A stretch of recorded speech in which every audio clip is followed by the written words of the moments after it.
लाने के लिए मोदी जी जो प्रधानमंत्री मोदी जी के मंसूबे ठीक नहीं है। आम आदमी पार्टी की बातें मत करिए। जब सेना दूसरे देश में अटैक करती है तो कहते हैं इसका प्रूफ दो। प्रधानमंत्री का मंसूबा केवल एक है, सबका साथ, सबका विकास, सबका प्रयास, देश आगे उत्थान में जाए। फिर इस बदलाव से किस तरह का फायदा है? कोई भी घटना बिना अडानी या अंबानी के निकलती नहीं है। जी। मानसिक मानसिक विकलांगता की स्थिति है। वहाँ पे बैनर लगा देना, फिर कहना कि वक्फ बोर्ड की जमीन है या हमारी है।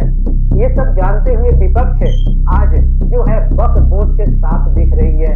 अतीक अहमद के पास बहुत जमीनें थी, आजम खान के पास बहुत जमीनें थी वक्फ बोर्ड की, तो उनकी दुकानें बंद हुई हैं, इसलिए इनका विरोध है। जिन लोगों को नुकसान हो रहा था, कांग्रेस का हाथ बहुत बड़ा हाथ था इस वक्त बोर्ड के बिल के ऊपर। उस जमीन को पक कह दे कि हमारी, उस पर कोई क्लेम ही नहीं कर सकता था, कोर्ट में नहीं जा सकता था। इस कानून से इस भारत में मुस्लिम समाज का एक बड़ा विकास होगा। वक्फ बिल आने से क्या बदलाव हुआ है, इससे पहले हम जान लेते हैं कि वक्फ बोर्ड है क्या। वक्फ बोर्ड अगर आपकी संपत्ति पे, आपकी जमीन पे अपना दावा ठोक दे और अपना बोर्ड लगा दे, बैनर लगा दे, तो संपत्ति आपकी नहीं बल्कि वक्फ बोर्ड की हो जाती है। मगर अब ऐसा नहीं होगा। इस बिल को पास होने से आपकी जमीन पे कोई इस तरह से जबरन कब्जा नहीं कर सकता। आप अपनी ही जमीन को हासिल करने के लिए ना तो कोर्ट जा सकते थे, ना ही किसी महकमे में, ना ही किसी कानून के पास दरवाजा खटखटा सकते थे जिससे आपकी जमीन हासिल हो सके और आपके पास वापस आ सके। लेकिन अब ऐसा नहीं होगा, क्योंकि इस बिल को पारित होने के बाद अगर वक्फ बोर्ड आपकी जमीन पे, आपकी संपत्ति पे दावा ठोकता है तो आप कोर्ट जा सकते हैं, कानून के दरवाजा खटखटा सकते हैं। इसी पे बात करने के लिए आज हमारे साथ बीजेपी प्रवक्ता शुभेंदु जी हैं। लेकिन सर, अगर हम विपक्ष की बात करें, यही आम आदमी पार्टी ये कह रही है कि इस बिल को लाने के लिए मोदी जी जो प्रधानमंत्री मोदी जी के मंसूबे ठीक नहीं है। तो ऐसा क्या उनको दिख रहा है इस बिल में जो ऐसा लग रहा है कि मोदी जी के मंसूबे ठीक नहीं है? देखिए, आम आदमी पार्टी की बातें मत करिए। जब सेना दूसरे देश में अटैक करती है तो कहते हैं इसका प्रूफ दो। मंसूबे प्रधानमंत्री के ठीक नहीं हैं, या वो भारत के अंदर एक तबाही मचाना चाहते हैं बँटवारा करके, ये उनको जवाब देना चाहिए। प्रधानमंत्री का मंसूबा केवल एक है, सबका साथ, सबका विकास, सबका प्रयास, देश आगे उत्थान में जाए, भारत माता अपने परम वैभव पे जाए। वो सब वो लोग कर रहे हैं। मेरे को लगता है कि आने वाले समय में आप देखेंगे कि इसका बड़ा फ़ायदा होगा और गरीबों का उत्थान होगा। इन्हीं की ज़मीनों में हॉस्पिटल, कमर्शियल बिल्डिंग्स और बहुत सारी चीज़ें ऐसी होंगी जिससे उसको फ़ायदा होगा और उस पैसे से गरीब मुसलमानों को फ़ायदा मिलेगा। सर, बिल में जो बदलाव किए गए हैं, दर्शक ये जानना चाहते हैं आखिर इस बदलाव से उनको या जो और भी लोग हैं उनको किस तरह का फायदा है? और जो वक्फ बोर्ड है जो जबरन लोगों की संपत्तियों पे कब्जा करते हुए आ रहा है, उसको लेकर उनको कितनी उसमें क्या अमेंडमेंट किया गया है? ये जरा समझाइए आप। देखिए, पहले खाली 2 लोग रहते थे, महिलाओं का कोई प्रयोग नहीं था और अब की बार बिल्कुल। के बिल में महिलाओं को लिया गया है। पहले बिल्कुल। 2 लोग ही रहते थे, अब उसको बढ़ा के 3 किया गया है। उसमें पहले एक जुडिशरी का व्यक्ति होता था और एक दूसरा व्यक्ति वक्फ बोर्ड का रहता था, दोनों मुस्लिम समाज के होते थे। और जब दोनों लोगों का विचार अलग होता था तो डिसीजन वक्फ बोर्ड में जाता था, क्योंकि कोई डिसीजन ही नहीं होता था। अब 3 लोग रहेंगे इसमें, इसमें कम से कम 2 लोग जिसके पक्ष में होंगे उसके पक्ष में डिसीजन होगा। एक ऑड जी। नंबर के लिए बात करी गई है। दूसरा, अब जी। यदि इसमें एक जो सर्वेक्षण के लिए पहले एक सर्वे उसका वक्फ बोर्ड का कोई आदमी होता था, वो जाके उसको सर्वे करता था। अब सर्वे के लिए कलेक्टर को पावर दी गई है, जो भी उस डिस्ट्रिक्ट का इंचार्ज है। और कोई केसेज़ यदि यहाँ पर आदमी कोई ऐसा केस होता है और यहाँ पे वो सैटिस्फाइड नहीं होता है, तो वो कोर्ट में हुँ, जा हुँ। सकता है, इसका भी प्राविधान किया गया है। भारत में जब बड़े-बड़े केसेस में लोग जो डिफेंस से लेके सरकार तक के मामले में कोर्ट में जा सकते हैं, तो वक्फ जी, बोर्ड के मामले में क्यों नहीं जा सकते? इसको भी इसमें प्रावधान किया गया है और मेरे को लगता है कि सही रहेगा और आने वाले समय में इसका भी प्रयोग आप देखेंगे।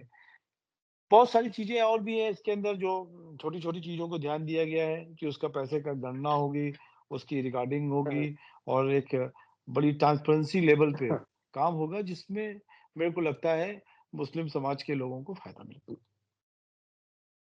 बिल्कुल, पहले गैर मुस्लिम थे, उनको भी उसमें अनिवार्य नहीं था किसी चीज़ के लिए हस्तक्षेप करने के लिए।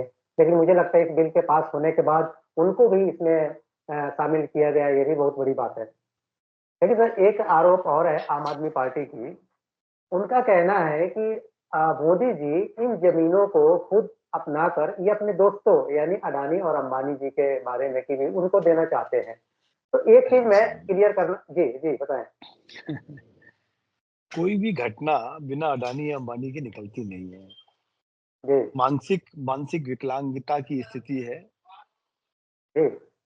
जिसको भी वक्फ बोर्ड जिस प्रयोजन के लिए देगी भारत का नागरिक कोई भी हो, कोई मॉल बनाना हुँ, हुँ। चाहता है, कोई हॉस्पिटल बनाना चाहता है या कोई कॉलेज बनाना चाहता है, वो बनाएगा। उसमें चाहे मैं हूँ, चाहे आप हो, चाहे अंबानी हो या कोई और टाटा हो। हुँ, हुँ। तो वो तो कहेंगे ऐसा, उस पे बहुत ज़्यादा सोचने की ज़रूरत नहीं है। वो अभी शॉक में ही हैं दिल्ली के, अभी वो शॉक से बाहर नहीं निकले। जी, सर वक्फ बोर्ड के बारे में मुझे लगता है कि देश के हर नागरिक जानता है कि पिछले कई वर्षों से ये जो कानून बना हुआ था कि किसी की ज़मीन को ज़बरदस्ती चैन कब्ज़ा कर लेना, वहाँ पे बैनर जी, लगा देना, फिर कहना कि वक्फ बोर्ड की ज़मीन है या हमारी है। ये सब जानते हुए विपक्ष आज जो है वक्फ बोर्ड के साथ दिख रही है। क्या वजह मानते हैं आप? देखिए विपक्ष का आज की तारीख में कोई आधार रह नहीं गया। लालू यादव ने जी, कुछ वर्षों 2010 में कहा था अपने भाषण में, आपने देखा होगा कि ये कानून आना चाहिए, बहुत स्ट्रॉन्ग कानून आना चाहिए। आज वो विरोध कर रहे हैं क्योंकि भाजपा की सरकार आज है, इसके लिए विरोध है। भाई जब आप आज से 15 साल पहले कह रहे थे कि ये कानून को खत्म होना चाहिए और इसमें उन्होंने ज़मीनें ले ली हैं, ये कर लिया है, वो कर लिया है। हो क्या रहा था कि ये जो विपक्ष की पार्टियाँ हैं, इनके सांसद तक उन्होंने ज़मीनें जी, कब्ज़ा कर रखी थी। उन्होंने अपने-अपने मॉल बना रखे थे। ओबराय होटल ₹1 में दिया गया हुआ है ज़मीन लीज़ पे। ऐसे ही अतीक अहमद के पास बहुत ज़मीनें थी। आज़म खां के पास बहुत ज़मीनें थी वक्फ बोर्ड की। तो उनकी दुकानें बंद हुई हैं, इसलिए इनका विरोध है। इनका विरोध मुस्लिम समाज के लिए या उनके बड़े सिफ़ारिश करते हुए ऐसा नहीं है। मुस्लिम समाज के हर व्यक्ति ने उसका सम्मान किया है, उसका इस बिल का सम्मान किया है। इसमें उन्होंने बोला है कि उनके लिए अच्छा है, मिठाइयाँ बाँटी हैं। कुछ लोग कह रहे हैं कि ईद का ईदी है। हुँ, हाँ, जिनकी दुकानें चल रही थीं, जो अ, इस तरीके के बड़े लोग मुसलमानों के गरीब मुसलमानों का जो पैसा खा रहे थे लगातार वक्फ बोर्ड पे बैठे हुए थे, कोई चाहे इमाम हो, चाहे वो कोई और हो, उन लोगों को ज़रूर दिक्कत आई है। मेरे को लगता है कि देश की प्रगति के लिए ये बहुत ज़रूरी बिल था, जो लाया गया। ऐसे ही वो ट्रिपल तलाक पे भी कह रहे थे, आप देखे गोस्वामी जी, कि भाई ये तिलक जी, ट्रिपल तलाक में भी यही सब लोग विपक्ष के लोग थे। बिल्कुल। क्यों नहीं मुस्लिम समाज की महिलाओं को ट्रिपल तलाक से मुक्ति मिलनी चाहिए थी? और आप तो वो कांग्रेस का समय भी देखिए, जब सुप्रीम कोर्ट ने हर्जाना दे दिया साहबानों के केस में कि दिया जाए, फिर उस बिल के उस कानून के अगेंस्ट में सुप्रीम कोर्ट के कानून के अगेंस्ट में उन्होंने पार्लियामेंट से पास किया कि महिलाओं को मेंटेनेंस नहीं दिया जाएगा। साहबानों केस सबसे बड़ा एग्ज़ाम्पल है हमारे विपक्ष की मानसिकता को दिखाने वाला। तो जो इतने साल से नहीं बदले, आज 30 साल के पहले ये मेरे को लगता है हुँ, हुँ। 94-95 का ये केस होगा साहबानों वाला केस। तो वो जब 30 साल में उनकी विचारधारा नहीं बदली है, तो अब हमको नहीं लगता कि बदलेगी और इसी के कारण वो हाशिए पे हैं। आज उनको आना चाहिए था और कहना चाहिए था कि जिस तरीके से दूसरी कंट्रीज़ के अंदर भी ये बिल चेंज हुआ है वोट बॉल का, जी। आपके यहाँ भी चेंज होना चाहिए और हमारे देश में भी चेंज होना चाहिए। एक सकारात्मक विपक्ष की भूमिका निभानी चाहिए, पर करें क्या? उनको लगता है कि उनकी राजनीति देश को बँटवारा करके, जी, काट के चलने वाली है, तो हम तो कहते ही हैं कि कटोगे तो बँटोगे। वो उसमें सक्सेसफुल नहीं होंगे, मेरे को मानना है, बाकी समय बताएगा। सर वक्फ बोर्ड का जो पिछला कानून जो था, उससे देखा जाए तो जो हिंदुस्तान के गरीब मुस्लिम वर्ग के लोग हैं, उनको हमेशा उससे नुकसान ही हुआ है और उनको दबाया। इससे फायदा किसको थे? जो बड़े मुस्लिम वर्ग के लोग थे या जो पॉलिटिशियन थे या उस तरह के जो बिल्कुल साफ शब्दों धर्मगुरु में बना कहता हूँ, करते थे या ठेकेदार बनते थे मुस्लिमों के। मुस्लिम लेकिन इस समाज बिल की को जो पास जी, जी, के इसमें उन्होंने दलाली करी, कांग्रेस के नेताओं ने जी, खूब दलाली करी इन ज़मीनों की। तो आधा पैसा कांग्रेस के लोगों ने खाया, आधा पैसा वो जो दलाल थे, ठेकेदार थे, मुस्लिम हुँ, समाज के इमाम थे, उन्होंने खाया। और आप जी, सोचो कि जब ओबराय होटल ₹1 में दिया होगा, तो कितने हुँ, करोड़ लिए होंगे और कांग्रेस ने कितना खाया होगा, कितना वक्फ बोर्ड के लोगों ने खाया होगा, जो थे। पर गरीब को तो कुछ नहीं मिला ना, वो गरीब का गरीब रह गया। आज उसकी जगह बिल्कुल, पे एक हॉस्पिटल होता या उसकी जगह पे कुछ पैसा आता, जिसका वो डिपॉज़िट होता एफडी के रूप में, उसके जो इंटरेस्ट आता, उससे कुछ उत्थान का काम होता, वो भी नहीं हुआ। तो जिन बिल्कुल। लोगों को नुकसान हो रहा था, कांग्रेस इसका हाथ बहुत बड़ा हाथ था इस वक्फ बोर्ड के बिल के ऊपर। आप सब लोगों ने देखा कि तो 13 में भी बिल जो बनाया गया, बड़ा ऑटोनॉमस बनाया गया। इसके ऊपर कोई और डिसीजन ले ही नहीं सकता था। जिस ज़मीन को वक़्फ़ कह दे कि ये हमारी है, उस पे कोई क्लेम ही नहीं कर सकता था, कोर्ट में नहीं जा सकता था। पूरा का पूरा गाँव जी, जी, इस जी। तरीके से लोग बेच नहीं पाए। किसी की बच्चे की शादी थी, हमको कोई बता रहा था, उसने बच्चे की शादी का कर्जा नहीं निपटा पाया। तो देश के लिए ये सब ठीक नहीं है, ऐसा मेरा बिल्कुल, मानना है। सच्चाई है ये। ये भी माना जा रहा है कि देश में तीसरी संस्थान ऐसी है वक्फ बोर्ड। अगर हम देखा जाए तो भारतीय सेना और रेलवे के बाद ये तो नॉर्मल है कि तीसरा ऐसा संस्थान है जिसके पास इतनी सारी संपत्तियां हैं। लेकिन आज भी अगर कोई गरीब मुस्लिम इलाज के लिए जाता है तो सरकारी अस्पतालों में जाता है। जैसे आपने कहा कि इनको करना चाहिए, तो गरीबों के लिए इन्होंने तो कुछ करा ही नहीं है। और आज जो देखिए, विपक्ष हो हल्ला कर रही है। जी, बहुत सारे संगठन जैसे डिफेंस और रेलवे के बाद सबसे बड़ी ज़मीन इनके पास है। लगभग जी, 9 लाख एकड़ लैंड है और बहुत छोटे-छोटे संस्थान। मैं तो बिल्कुल, ऐसे संस्थान राधा स्वामी संस्थान की बात कर रहा हूँ।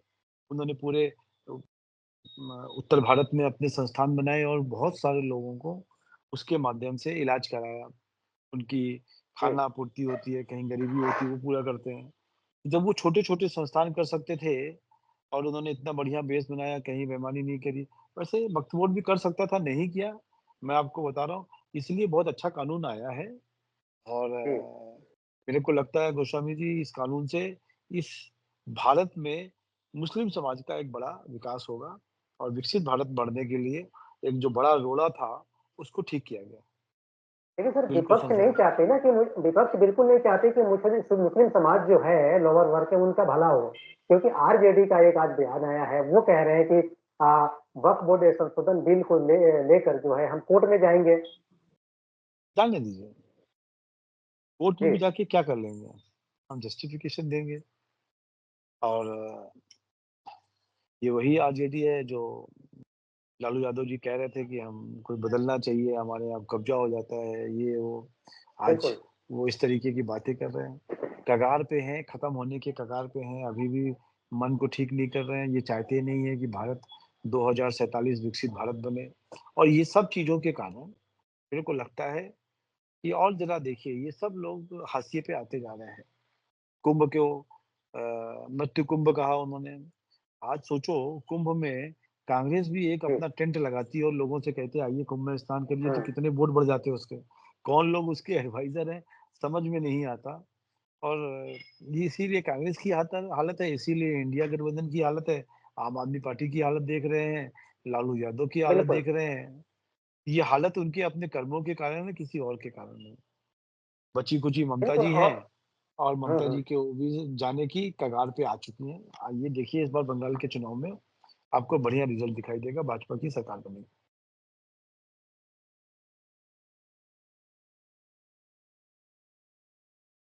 जी, जी, ते हैं।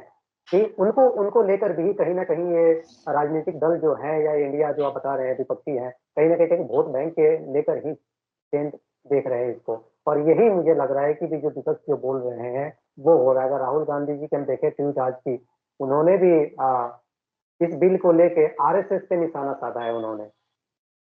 बताइए। मैंने कहा कि कोई भी स्टेटमेंट में विपक्ष का आरएसएस ना आए या अडानी अंबानी ना आए तो स्टेटमेंट पूरा नहीं होता। ज़्यादा ध्यान मत दीजिए। मंदबुद्धि लोग हैं, इस पर क्या वो समझेंगे और क्या विकास करेंगे। मैंने अपने ब्लॉग में लिखा है कि पूरा इतिहास लिखा है कि किस तरीके से वक्फ बोर्ड काम चालू हुआ, उसके बाद क्या-क्या चेंजेज़ आए और क्यों ज़रूरी था। तो उससे आप यदि ये लोग पढ़ लेते राहुल गांधी टाइप के लोग, तो शायद वो ऐसा स्टेटमेंट नहीं देते। और पार्लियामेंट में भी हुँ। कुछ कह नहीं पाया। मैं पूरी डिबेट देख रहा था, किसी का कोई ऐसा स्टेटमेंट नहीं था जिसको हम समझने की कोशिश करें कि ये ज़रूरी था या क्या अमेंडमेंट चाहिए था। कुछ अमेंडमेंट रिक्वायरमेंट थे, उसको कर दिया गया। जो चंद्रबाबू नायडू की ओर से और नीतीश जी की सब तरफ से आए थे, उसको किया गया था और मुस्लिम समाज के लोग खुश हैं ओवरऑल। ठीक है सुरेंद्र जी, ज़्यादा टाइम आपका नहीं लेंगे। बहुत-बहुत धन्यवाद आपको हमारे साथ चर्चा में जुड़ने के लिए। नमस्कार।